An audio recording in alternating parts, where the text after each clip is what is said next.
Eu já preguei muitas vezes sobre esse tema aqui na igreja, e eu não lembro em qual ano foi, em que momento foi, que eu falei que mães são parceiras de Deus na geração de vidas.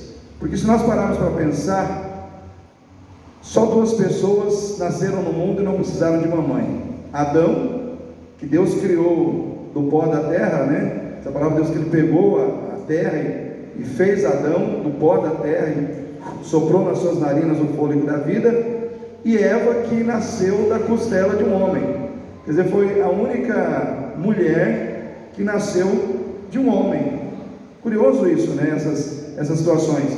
Mas depois daí, todo mundo que precisou vir ao mundo, precisou vir através da barriga de uma mulher, inclusive o nosso Salvador Jesus Cristo. Então a gente sempre lembra daquelas mães que ficam na nossa memória com mais facilidade. Ana, aquela mulher que tinha assim um desejo, uma fixação muito grande pelo desejo de experimentar a experiência de ser mãe.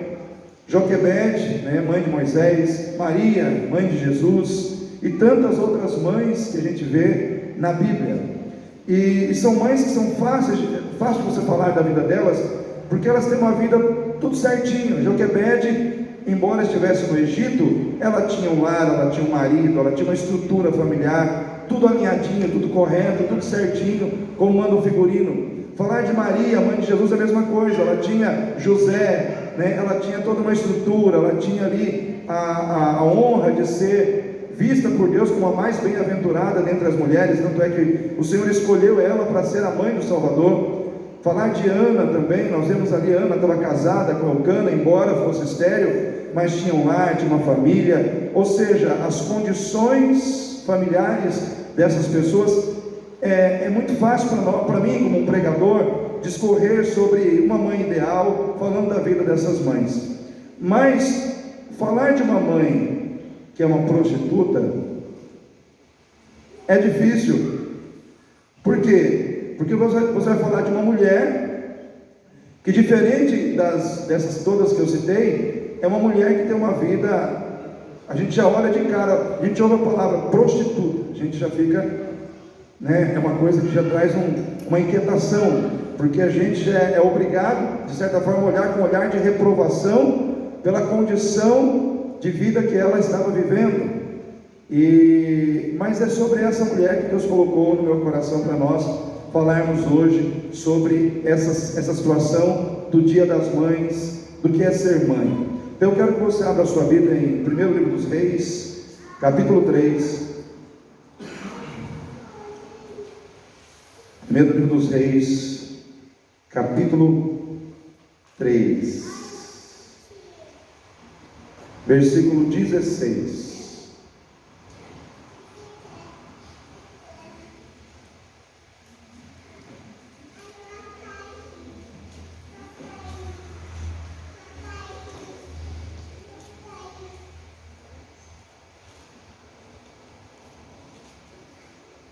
E dentro desse texto nós vamos encontrar aqui a figura de duas mães. E eu quero trazer uma reflexão para os nossos dias. Eu acredito que não eu, o Espírito Santo, através da minha vida, eu acredito que o Espírito Santo quer trazer uma reflexão para a minha vida, para a sua vida, dentro de temas que são atuais para nós nos dias de hoje, falando sobre essas duas mulheres que estavam na mesma condição e vivenciaram uma situação de conflito, de confronto dentro da questão de ser mãe. Então aqui nós temos assim, 1 Reis, capítulo 3, versículo 16. Então vieram duas mulheres prostitutas ao rei e se puseram perante ele, e disse-lhe uma das mulheres: Ah, Senhor meu, eu e esta mulher moramos numa casa e tive um filho, estando com ela naquela casa. E sucedeu que ao 3º dia depois do meu parto, teve um filho também esta mulher. Estávamos juntas, nenhum estranho estava conosco na casa, somente nós duas naquela casa. E de noite morreu o filho desta mulher, porquanto se deitara sobre ele. E levantou-se à meia-noite e tirou o meu filho do meu lado enquanto dormia a tua serva? E o deitou no seu seio, e a seu filho morto deitou no meu seio. E levantando-me eu pela manhã, para dar de mamar a meu filho, eis que estava morto. Mas atentando pela manhã para ele, eis que eu vi que não era o meu filho, e que o filho que eu havia tido. Então disse a outra mulher: não, mas o vivo é meu filho, e o teu filho morto. Porém esta disse: não, por certo o morto é o teu filho, e o meu filho o vivo. Assim falaram perante o rei. Então disse o rei: esta diz que vive é meu filho, e teu filho morto. E esta outra diz: não, por certo morto é teu filho, e o meu filho vivo. Disse mais o rei: traze-me uma espada.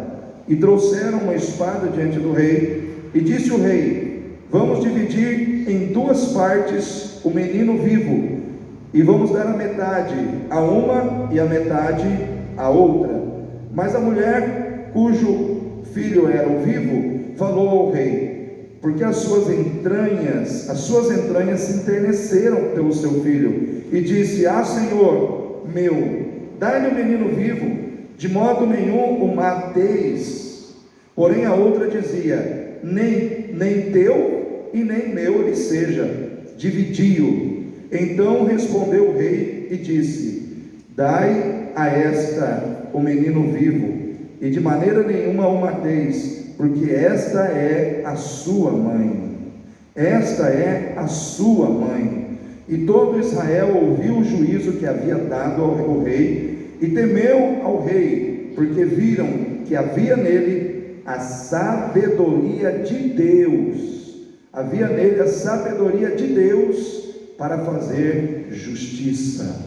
Amém, igreja?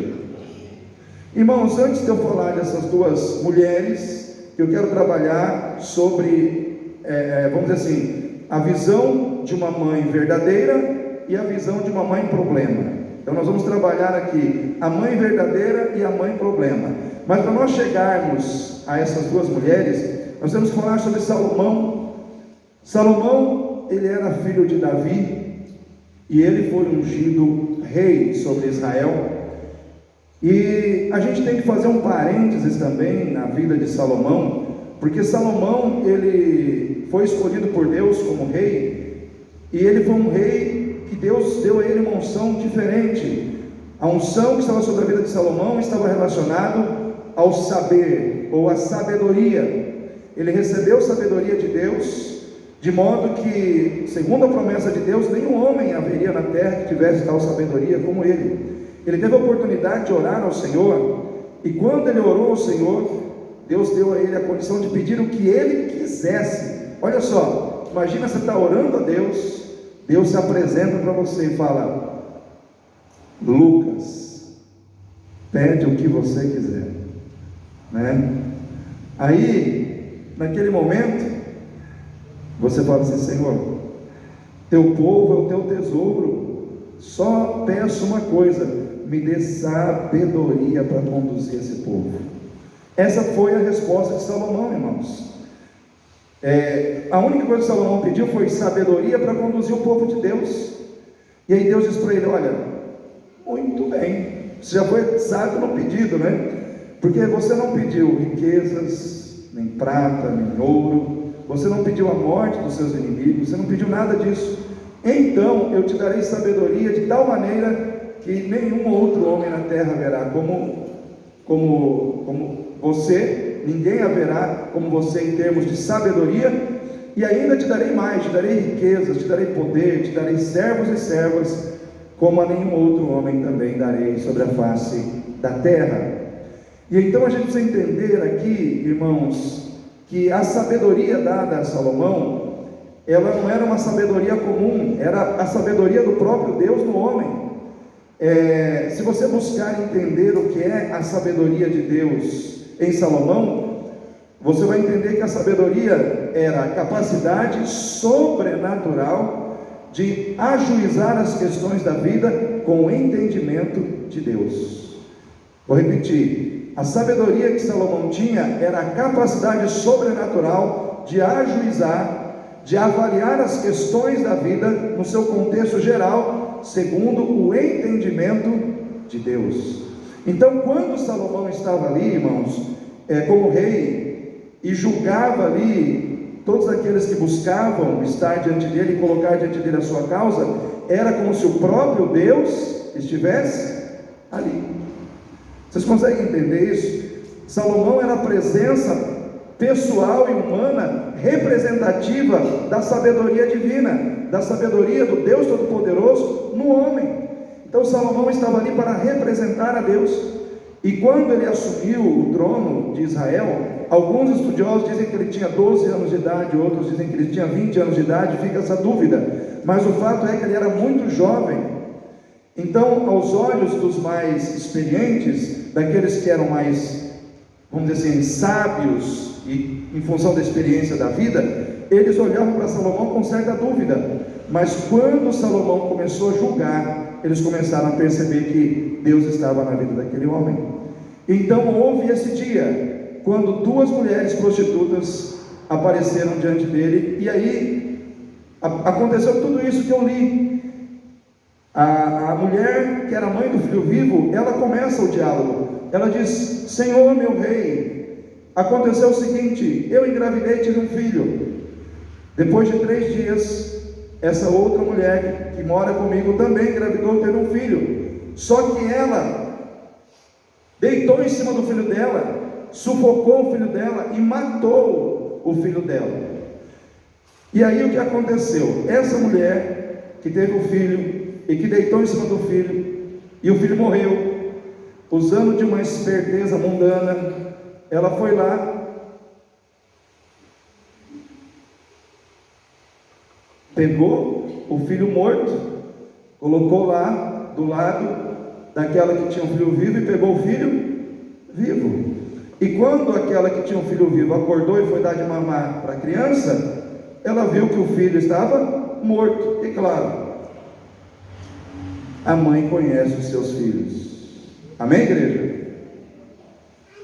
Fala para quem está do seu lado: a mãe conhece os seus filhos. Eu quero começar por aí. Se tem uma pessoa que conhece filho, é mãe. A Aurinete falou do amor de mãe, que é comparado, é o amor humano mais próximo ao amor de Deus, vamos dizer assim, que é o amor sublime, né? Tanto é que o Senhor, lá em o livro do profeta Isaías, ele diz: pode uma mãe se esquecer do filho que ainda amamenta? Mas se essa viesse a se esquecer, eu não me esquecerei de ti. Então Deus está dizendo: olha, o maior amor da terra, que é o de mãe, se ele falhar, o meu amor não falha. Tem uma música que fala isso, né? O meu amor não falhará. Mas o amor de mãe está lá, foi exaltado. E aquela mãe olhou para aquela criança e viu que não era o seu filho. Crianças recém-nascidas geralmente são tudo bem parecido, né? O pessoal fala que nasce com carinha de joelho, né? Nasce, não dá ainda para você ver muitas características, mas uma mãe conhece o seu filho. E uma das coisas que Deus deu a você, mãe, além desse amor sublime, muito semelhante ao amor que Ele tem, é a percepção, é a intuição, é a capacidade de perceber as coisas nas entrelinhas, né? Quantas vezes você, filho que já chegou na casa da sua mãe, de cara triste, amoado, cabisbaixo, lá vem a sua mãe e falou: aconteceu alguma coisa, né? Pode ir desembuchando, pode ir colocando para fora. Por quê? Porque mãe conhece aquilo que nasceu dela. Então tem coisas que são coisas de mãe. O pai já não é tão intuitivo assim. O pai não precisa fazer uma entrevista de 2 horas para chegar na conclusão que a mãe, com um olhar, ela já chegou, né? O pai tem que sentar, conversar, aí ele consegue perceber. Mas a mãe, ela bate o olho: não, eu já sei, aqui está acontecendo alguma coisa, aqui também está acontecendo isso, aquilo outro. E isso me chama a atenção de que você quando eu olho para a palavra, para essa situação dessa mãe, que olhou e percebeu que não era o seu filho, percebeu porque conheceu o seu filho, eu quero chamar a sua atenção, mãe, não deixe as preocupações, não deixe a correria do dia a dia, não deixe os problemas, não deixe o acúmulo de tarefas roubar de você essa percepção de conhecer os seus filhos na intimidade. Não deixe que as coisas, que o sistema, que as preocupações do mundo roubem de você a capacidade de ter um olhar clínico, de ter um olhar que consegue perceber na profundidade o coração dos seus filhos, o semblante dos seus filhos, o sentimento dos seus filhos. Não permita que as situações da vida, porque o que acontece? O mundo conspira contra a nossa família. O mundo conspira para que a gente fracasse. O mundo conspira para que eu como pai fracasse como pai, para que você como mãe fracasse como mãe. E aí vem muitas vezes as preocupações, o acúmulo de tarefas, vamos dizer assim, inúmeros problemas. E aí a gente começa a olhar para onde? Para o problema, para a dificuldade, para as situações. E quando a gente começa a olhar demais para essas coisas, a gente esquece de olhar para aquilo que tem valor, os nossos filhos. O que me chama a atenção no início do texto é isso, que essa mulher olhou para o seu filho, que não era seu filho. Ela percebeu que não era, ela teve uma percepção, ela não perdeu a sua capacidade de perceber as coisas. Eu quero perguntar para você, você continua percebendo as coisas dentro de casa?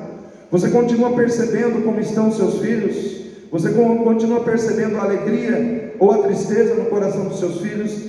Você continua percebendo se as coisas estão no caminho de Deus ou se as coisas estão fora do caminho de Deus?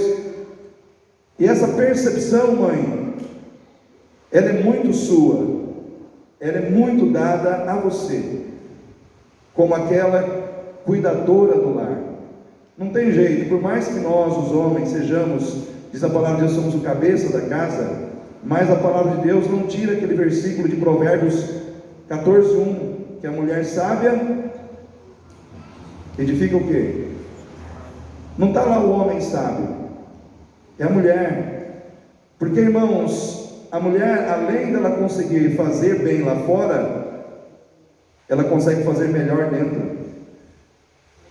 Ela consegue ter o controle das duas situações. Não adianta. Existem homens esforçados que conseguem fazer? Existem.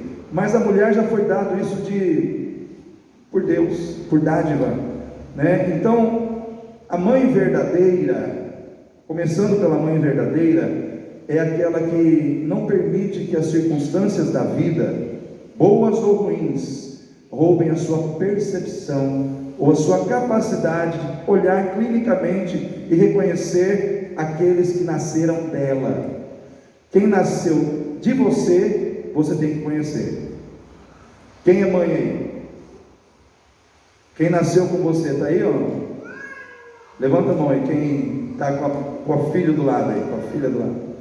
Olha, a Alessandra, Aurinete, Ângela. Muito bem, mães. Vocês conhecem essas figuras que nasceram de vocês aí? Conhece, Alessandra? Conhece, Aurinete? Roupa, né? Até água com sabão a gente joga neles, né? Então ontem foi muito engraçado, né, o que aconteceu aqui. Mas, irmãos, nós precisamos entender o que a palavra de Deus fala conosco. Então hoje essa palavra é muito para as mães. Mães, percebam seus filhos, percebam como eles estão, como está o coração deles. A mãe verdadeira, ela é reconhecida pela sua capacidade de amar. Esse é o segundo ponto que eu quero destacar. A mãe verdadeira, ela é reconhecida pela sua capacidade de amar. Houve uma discussão, um conflito, um confronto, porque a outra mãe estava dizendo que ela também era mãe daquela criança. E aí o rei, ele não sabia quem era a mãe. E naquele momento ali, surgiu uma ideia, veio uma ideia na cabeça do rei, em que ele mandou alguém trazer uma espada. E aquela espada, ela tinha um objetivo: partir a criança no meio e dar uma metade da criança para cada mãe. O que a mãe verdadeira fez? A hora que ela, diz a palavra de Deus, que as suas entranhas é o coração, é o íntimo, é a alma, aquilo doeu nela. Doeu no seu íntimo pensar em cortar no meio aquele que nasceu de dentro dela. E o que ela falou? Não faça isso, eu prefiro perder para que ele possa ganhar. Eu prefiro perder no sentido de não ter nesse momento a condição de viver a minha felicidade, a minha realização como mãe e tê-lo comigo. Eu perco em relação aos meus interesses pessoais como mulher, mas ele vai ganhar a sua vida. Aí a outra mulher, o que ela disse? Não, nem dela e nem meu, pode cortar no meio. Irmãos, está na cara aí quem que é a mãe, sim ou não? Que mãe iria mandar cortar o filho no meio?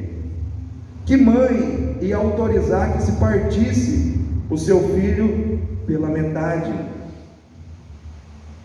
A mãe verdadeira, ou a verdadeira mãe, ela nunca vai deixar morrer aquele que dela foi gerado. Ela nunca vai aceitar perder aquele que dela foi gerado. Então naquele momento ela demonstrou o quê? Amor. O amor se manifesta essencialmente na capacidade de você perder para si próprio, para que aquele a quem você ama possa ganhar.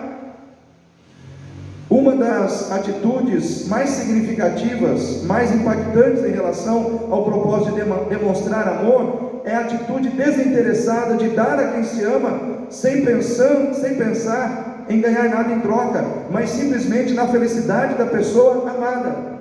E nós falamos isso na sexta-feira, quando falamos aqui sobre aquele texto de Atos 20:35, quando o apóstolo Paulo disse que nós precisamos cuidar dos enfermos, como igreja, precisamos cuidar dos enfermos, porque mais bem-aventurada coisa é dar do que receber, assim disse o Senhor Jesus.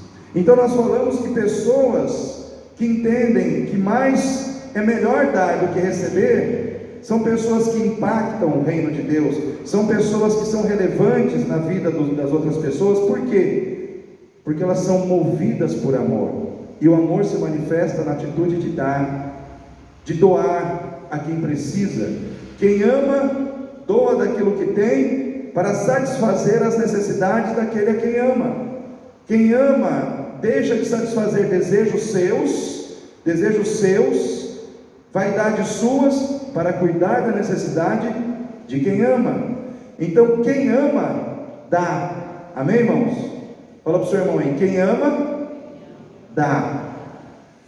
Porque Deus amou o mundo de tal maneira que Ele deu. O que Ele deu? Seu Filho unigênito, para que todo aquele que nele crer não pereça, mas tenha a vida eterna. Jesus disse no Evangelho de João capítulo 15: ninguém tem maior amor do que esse, do que dar, o que, irmãos? A sua vida pelos seus amigos. Jesus estava dizendo: quem ama, dá. Então Jesus, ele deu do seu poder, Ele deu das suas condições, Ele deu dos seus recursos, Ele deu do seu poder para curar os enfermos, sim ou não? Ele deu do seu poder para curar cegos, aleijados, mancos. Ele deu do seu poder para ressuscitar o Lázaro do mundo dos mortos. Mas acima de tudo, Ele deu a sua vida inteira na cruz do Calvário, para salvar a todos nós da condenação no inferno. Ele deu. Mas por que Ele deu, pastor? Porque Ele amou, com amor sacrificial. Quem ama, dá e sacrifica daquilo que tem para satisfazer a necessidade de quem ama. Nós que estamos aqui precisamos entender que quando nós não estamos conseguindo dar a quem precisa, quando nós não estamos conseguindo entregar e perder para que o outro possa ganhar, é porque está faltando amor no nosso coração, é porque está faltando amor dentro de nós. A igreja hoje está com uma dificuldade muito grande de dar daquilo que tem, de dar daquilo que possui, para demonstrar amor. O que você tem dado para demonstrar amor aos perdidos? O que você tem dado? Então é uma reflexão que nós temos que fazer, não é só para as mães, é para nós como igreja. Aquela mulher, ela deu daquilo que ela poderia requerer para si, o direito de ser mãe, ela abriu mão disso, para que aquele filho pudesse viver. Então o amor é impactante, o amor revela quem você é, amém? Fala para o seu irmão, o amor revela quem você é. O amor revelou aquela mulher como uma verdadeira mãe, o amor revela você como um verdadeiro cristão, porque o verdadeiro cristão ama, o verdadeiro cristão não tem problema de dar o dízimo, o verdadeiro cristão não tem problema em dar o seu tempo para servir a Deus. O verdadeiro cristão ele não tem tempo, ele não tem problema com essa questão de dar do seu esforço na obra do Senhor, seja para fazer o que for. Por quê? Porque o verdadeiro cristão ele ama a Deus e ele ama as pessoas. Então quando tem amor na vida da gente, irmãos, não é pesado servir a Deus, sim ou não, irmãos? Quando tem amor no nosso coração, por Deus, pelas coisas de Deus, pelas pessoas, a gente faz com um sorriso no rosto, a gente faz com alegria. Se a gente tem que estar na igreja, a gente está na igreja com alegria. Se a gente tem que participar do programa de evangelismo, a gente participa, mas participa com alegria. Por quê? Porque o amor dentro de nós está pulsante, é algo forte dentro de nós. Então aquela mulher, ela foi reconhecida porque nela havia amor. Então mães, sejam reconhecidas como mães, pela sua capacidade de amar, perdendo muitas vezes. Eu vejo assim, irmãos, que as mães não sensibilizam com essa capacidade que elas têm de perder, para que os seus filhos possam ganhar. Eu recebi a gente recebe muita coisa no WhatsApp, né, irmãos? Principalmente Dia das Mães, aí veio muitos quadrinhos para mim. Aí veio lá em que estava escrito assim: a imagem já mostra porque que o Dia das Mães é muito mais comemorado que o Dia dos Pais.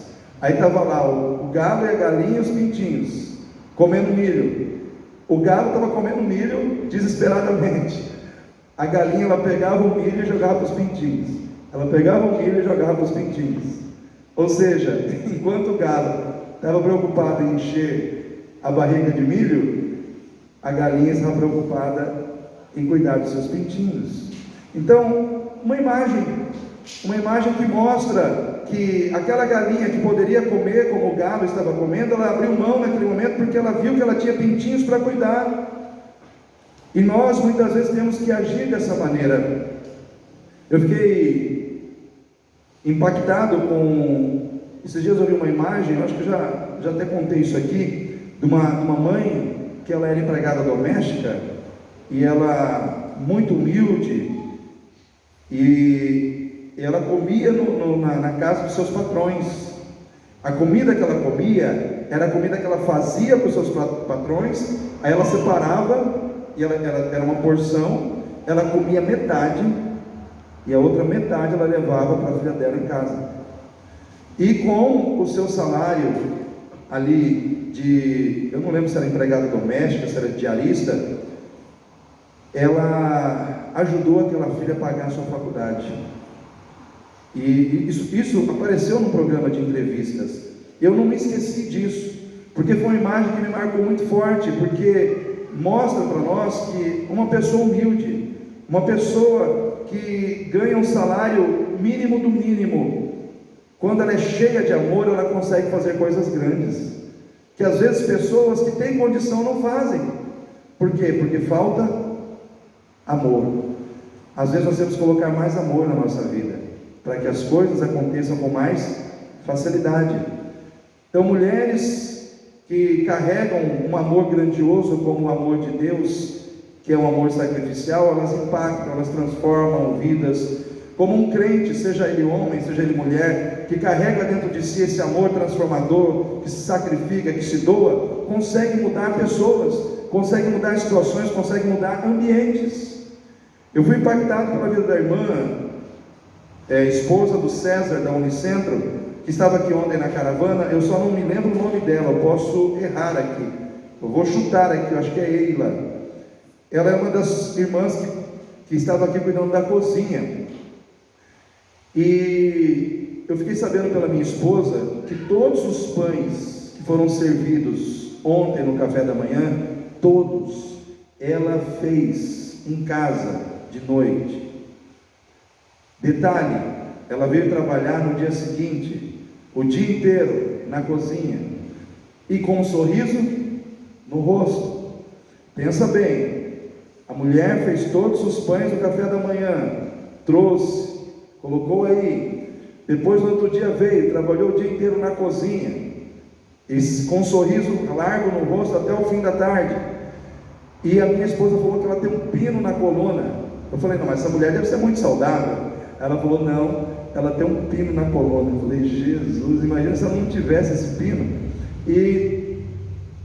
Aí o que me chamou a atenção também foi a filha dela, uma menina de 15 anos, não sei o nome, e ela me contando que a filha dela chorou quando batizou essa semana, passou pelo batismo, e muito quebrantada. Aí eu falei assim, parabéns, irmã. Fiquei impactado pela sua vida, de saber que você fez tudo isso, né? A sua disposição para trabalhar, e eu vejo que a sua filha também, ela é diferente, ela é meio reservada e tal. Ela falou, então, pastor, as pessoas falam que os adolescentes hoje mudaram, mas o que mudou não foram os adolescentes, foram os pais. Foram os pais.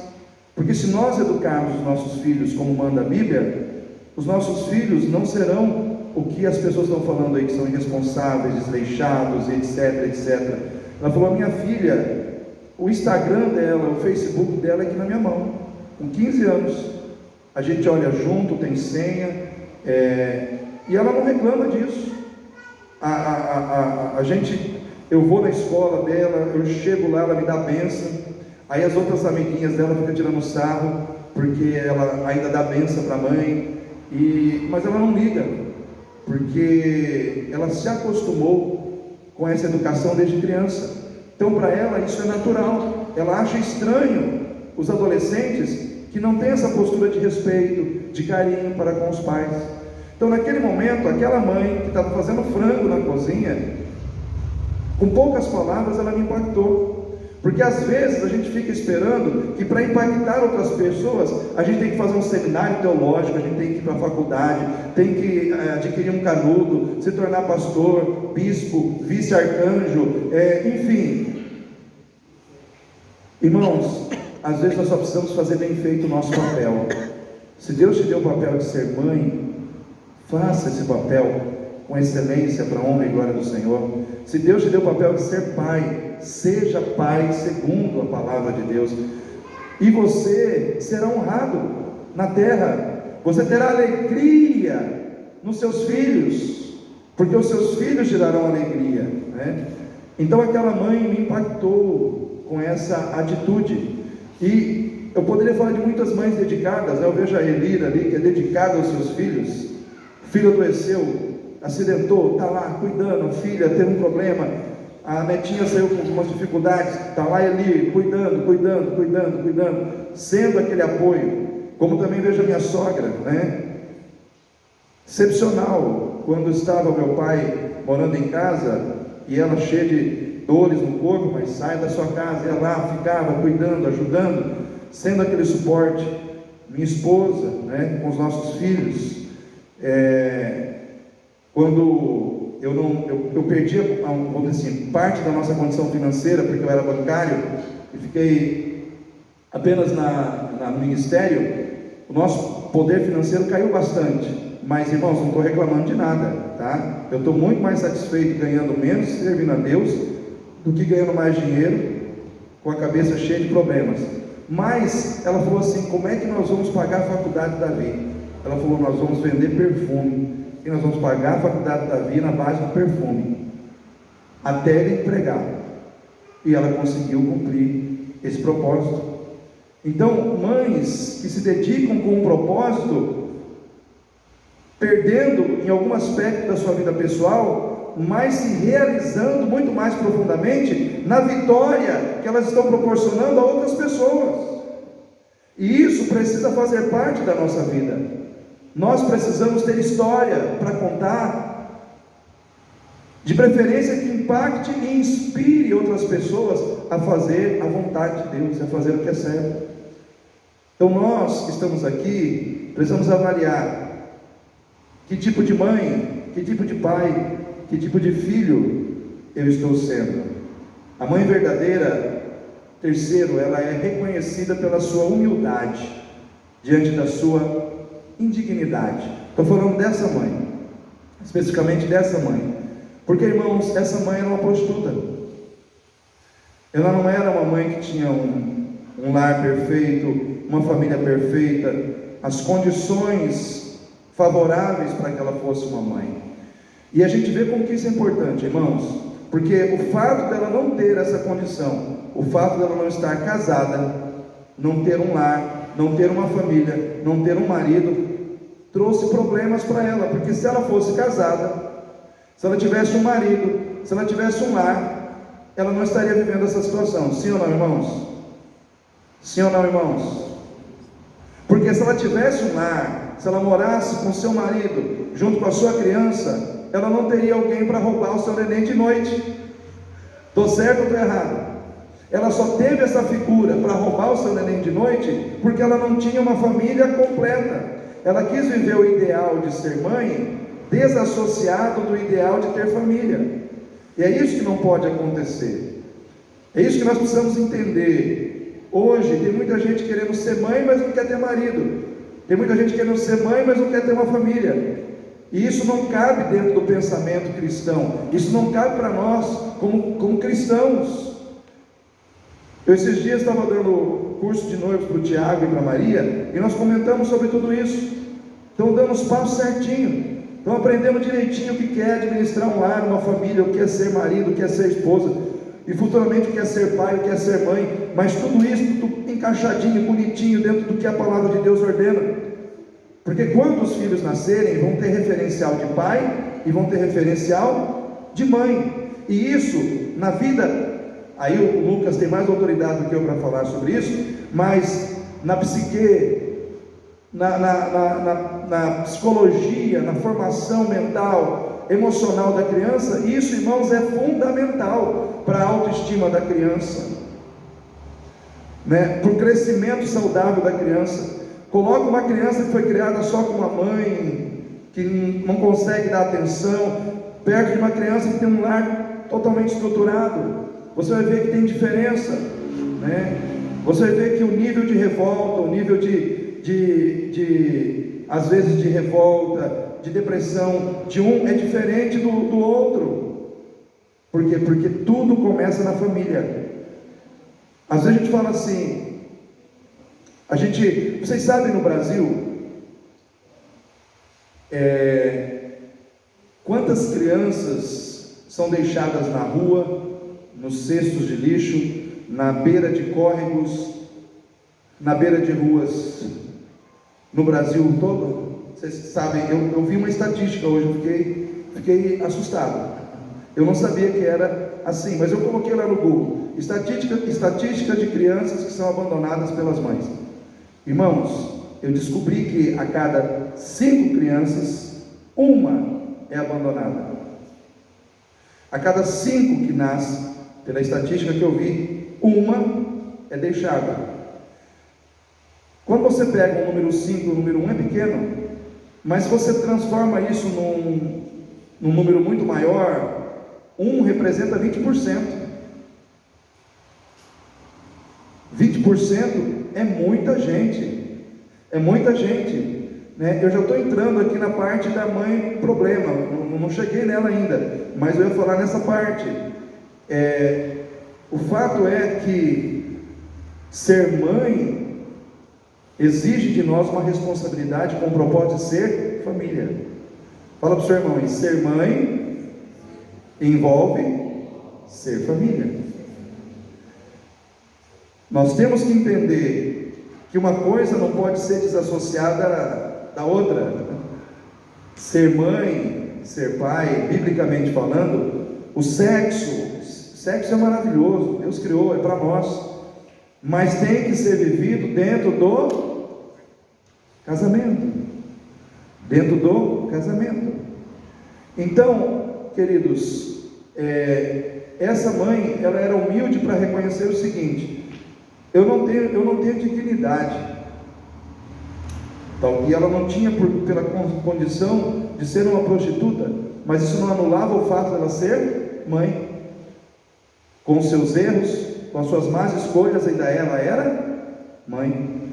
E ela, como mãe, ela foi humilde, chegou ali e disse: eu sou o que sou, mas eu sou mãe dessa criança. E eu quero dizer uma coisa para você: o rei, ele não despreza quem é humilde. Ele não age com preconceito com aquelas pessoas que chegam com humildade, não importam os seus erros, não importa a sua condição. Se você chegar diante do rei, ele te acolhe, ele te recebe, ele te ouve, ele te abraça, ele entra na tua causa. E foi isso que o rei fez. Entrou na causa daquela mulher, não olhando para o seu mérito, não olhando para a sua dignidade, mas olhando para a sua humildade.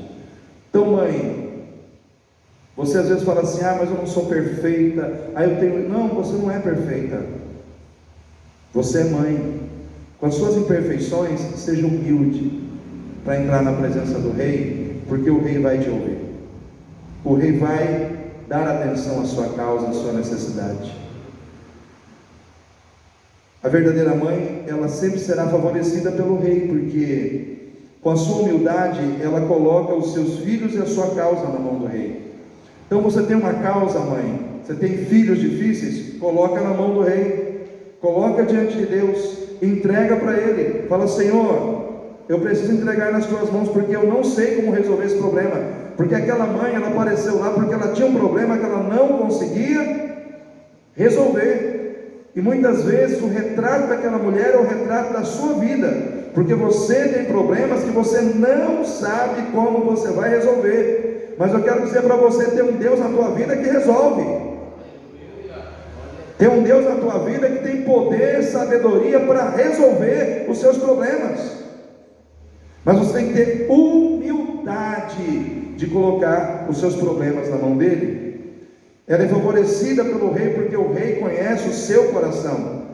Assim como o rei conheceu o coração da verdadeira mãe, ele conhece o seu coração nessa noite. Ele sabe quem você é, ele sabe o que você está passando, ele sabe qual é a sua dor, ele sabe qual é o seu problema, ele sabe o que bate, o que dói dentro do seu peito, ele sabe, e ele vai agir, porque ele conhece você. E porque o rei tem o poder para trazer a solução do seu problema. Amém? Podemos fechar aqui sobre a verdadeira mãe? Todos entenderam? A mãe problema, ela fracassa. Porque, irmãos, diferente da outra, a mãe problema é aquela que não tem condição interior e nem exterior de exercer o papel de mãe. Quando você fala de condição interior e exterior, condição interior é o entendimento, a capacidade, o equilíbrio emocional, intelectual. E muitas vezes, muitas mães não têm essa condição, principalmente se não tem um lar, se não tem uma família. E no caso daquela mãe que matou o seu filho, ela era governada por um coração envenenado pela insensibilidade e pelo egoísmo. Ela tinha uma insensibilidade muito forte e um egoísmo muito forte no seu coração. Aquela mãe, ela, por incapacidade em saber ser mãe, ela acabou matando o seu filho. E isso tem que trazer um alerta para nós. A gente está falando de mães que são responsáveis hoje pelo abandono de filhos no Brasil inteiro. E muitas vezes, uma mãe pode matar um filho, não somente dormindo em cima dele, sufocando ele até morrer. Isso é um tipo de morte, a morte literal. Mas existem outros tipos de morte. Uma mãe pode matar um filho, matando muitas vezes o seu senso de responsabilidade, o seu senso de afetividade, o seu senso sobre a percepção do certo e do errado. O Gabriel hoje comentando comigo lá em casa, não vou falar o nome da pessoa porque senão vira fofoca, a minha intenção aqui não é expor ninguém, mas só a situação. Ele falou que tem uma jovem mãe que trabalha com ele, que o costume dela é qualquer coisinha, ela feriu o dedo, ela pega um atestado para não trabalhar. Qualquer coisinha assim, sem sentido, ela pega um atestado e não vai trabalhar. O que aconteceu? A filha começou a entrar na onda de pegar atestado para não estudar. A senhora não vai trabalhar, por que eu tenho que estudar? Né? Então o que acontece? Nós reproduzimos nos nossos filhos o que nós fazemos, de certo e de errado.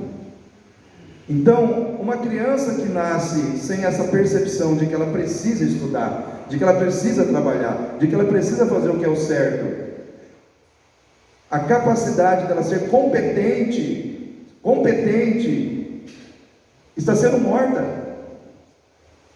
Aquela criança, em termos de competência, em relação ao desenvolvimento da sua vocação, ao crescimento que ela vai ter, aquilo está morrendo, por atitudes erradas que ela está vendo, ou na vida do pai, ou na vida da mãe. Nesse exemplo que eu dei foi a mãe, mas pode ser o pai. Ou seja, nós vamos colher na vida dos nossos filhos o que nós estamos plantando. Então, mais uma vez eu vou dizer, eu já estou ficando repetitivo, cuidado com os palavrões.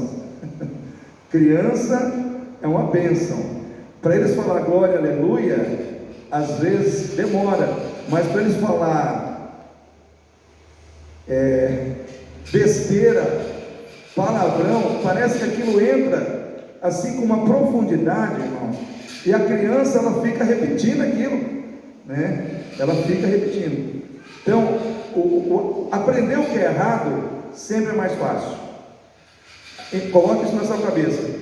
Aprender o que é errado sempre vai ser mais fácil. Se você falar perto da sua criança, filho da truta, ele vai falar, filho da truta. E por aí vai, né? Então nós temos que pensar direitinho em tudo que nós fazemos, porque nós somos, como pais e como mães, nós somos educadores dos nossos filhos. Nós somos educadores dos nossos filhos. Irmãos, um coração insensível e egoísta. Pensa bem, aquela mãe deitou em cima do filho, o filho morreu. Eu não vi o texto falando que ela chorou, que ela ficou triste. O texto diz que ela viu o outro, foi lá e falou, morreu esse?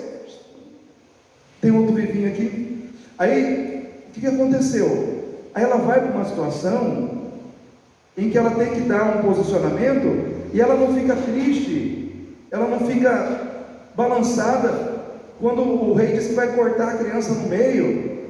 Ou seja, ela geraria uma dor irreparável na vida de outra mãe, a verdadeira mãe. Ela destruiria a vida de mais uma criança, mas você não vê naquela pessoa nenhuma tristeza.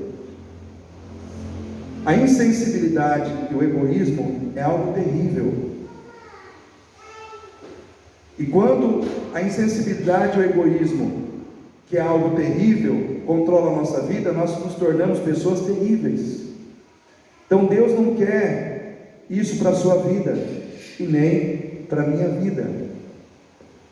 Aquela mulher, irmãos, ela chegou ao ponto de se conformar, presta atenção no que eu vou falar, ela chegou ao ponto de se conformar, de sair da presença do rei, carregando uma metade morta de algo que não lhe pertencia, ao invés de sair da presença do rei de mãos vazias, mas livre da mentira. Porque, irmãos, ela chegou ao nível de mentir descaradamente. Fala para o seu irmão aí, crente não mente. Sabe aquela tipo de pessoa que ela mente tanto, que ela se convence da sua própria mentira? Aquela mulher estava assim, ela mentiu, ela mentiu, ela mentiu. Ela primeiro convenceu a si mesma que ela era mãe da criança, e depois ela queria convencer todo mundo na base da mentira que ela era mãe da criança. E eu vou dizer uma coisa para você, querido: a mentira tem perna curta. Isso não está na Bíblia, é um ditado popular, mas é verdade. A mentira chega a um ponto em que ela aparece, chega a um ponto em que ela é evidenciada, ela é revelada. Então, aquele que anda na mentira não vai prosperar. Aquele que anda na mentira, vai chegar um momento em que a mentira vai aparecer, e infelizmente quem anda na mentira passa vergonha. Então, eu quero deixar aqui esse alerta para você no final dessa palavra.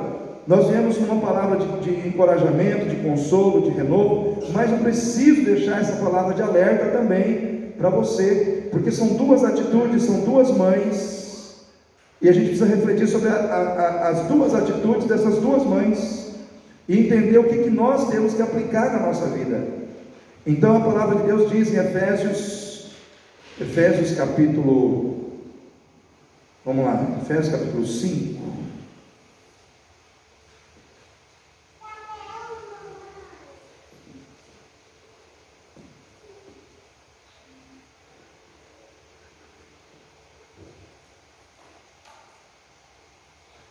eu não marquei aqui, irmãos, mas se alguém achar aí, depois me cita aí a referência. Mas é o texto de Efésios que diz assim: portanto, seguindo a verdade em amor, cresçamos em tudo naquele que é o cabeça, Cristo. Portanto, seguindo a verdade em amor, cresçamos em tudo naquele que é a cabeça. 4:15.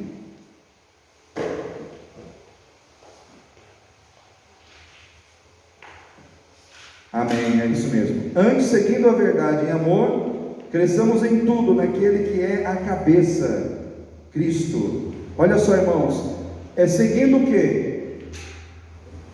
Seguindo o quê, irmãos? A verdade. O crente tem que seguir a verdade. Você não pode falar mentira nem de brincadeira, irmão, porque a mentira não é de Deus, não tem jeito. Não adianta você querer achar justificativa. Você é da verdade, e quem é da verdade é da verdade. Então a palavra de Deus diz que você tem que seguir a verdade em amor, mas você não pode sair da verdade. Você tem que andar na verdade, e andando na verdade você tem que andar em amor. E aí você vai crescer naquele que é a cabeça. Quem é a cabeça? Cristo. Quem quer crescer em Cristo? Fale a verdade, e Deus vai ter compromisso com você. Deus não tem compromisso com quem anda na mentira. Aquela mulher, ela quis sustentar uma situação na mentira. Se existe mentira, presta atenção, estou chegando no fim. Se tem mentira na sua vida com Deus, está na hora de mudar. Se existe mentira no seu casamento, eu estou vivendo uma mentira, está na hora de mudar. Se você está vivendo uma mentira num relacionamento com alguém, e você precisa colocar em pratos limpos as coisas, você tem a obrigação de fazer isso. Porque, queridos, aonde a verdade está, o fracasso está. Aonde a verdade está, está o sucesso. Aonde a mentira está, o fracasso está. Eu falo isso para você como uma palavra profética de Deus colocada no meu coração nessa tarde. Eu estava meditando sobre esse texto, e Deus falou muito forte comigo nesse sentido: aonde está a mentira, também estará o fracasso. Então eu quero dizer para você nessa noite, receba essa palavra no teu coração. Deus está entregando essa palavra para você porque Ele te ama, porque Ele tem cuidado da sua vida, mas cabe a você assimilar o que Deus tem para a tua vida e colocar em prática. Amém, irmãos? Quem recebeu essa palavra aí? Vamos ficar em pé nesse momento.